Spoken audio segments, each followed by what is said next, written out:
एक बंदे को फांसी लगने वाली थी, वक्त के राजा ने कहा कि मैं तुम्हारी जान बख्श दूंगा अगर तुम मेरे एक सवाल का जवाब दे दो तो। सवाल था कि औरत आखिर चाहती क्या है।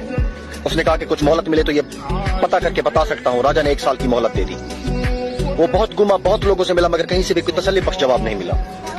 आखिर मुझसे किसी ने कहा कि दूर जंगल में एक चुड़ैल रहती है, वो जरूर बता सकती है कि तुम्हारे सवाल का जवाब। वो उस चुड़ैल के पास पहुंचा और अपना सवाल उसे बताया। चुड़ैल ने कहा मैं एक शर्त पर बताऊंगी, अगर तुम मुझसे शादी करोगे तब। उसने सोचा कि सही जवाब का पता ना चला तो जान राजा के हाथों भी तो जानी है, इसलिए शादी के लिए रजामंदी ही बेहतर है। शादी होने के बाद चुड़ैल ने कहा कि चूंकि तुमने मेरी बात मान ली है तो मैंने तुम्हें खुश करने के लिए फैसला किया है कि मैं 12 घंटे तक चुड़ैल और 12 घंटे खूबसूरत परी बन के रहूंगी तुम्हारे साथ। अब तुम ये बताओ कि दिन में चुड़ैल रहूं या रात को।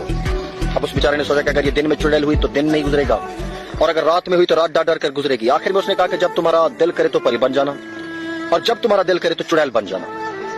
ये बात सुनकर चुड़ैल बहुत खुश हुई और उसने खुश होकर कहा कि चूंकि तुमने मुझे अपनी मर्जी की छूट दे दी है तो मैं हमेशा परी बन के ही रहा करूंगी। फिर चुड़ैल ने कहा कि राजा की तरफ से तुमसे किए गए सवाल का जवाब भी यही है, औरत हमेशा अपनी मर्जी ही करना चाहती है। अगर औरत को अपनी मर्जी करने दोगे तो वो परी बनकर रहेगी, और अगर नहीं करने दोगे तो चुड़ैल बनकर रहेगी। अपनी बाकी जिंदगी का फैसला खुद कर ले कि जिंदगी कैसे गुजारनी है, परी के साथ या फिर चुड़ैल के साथ।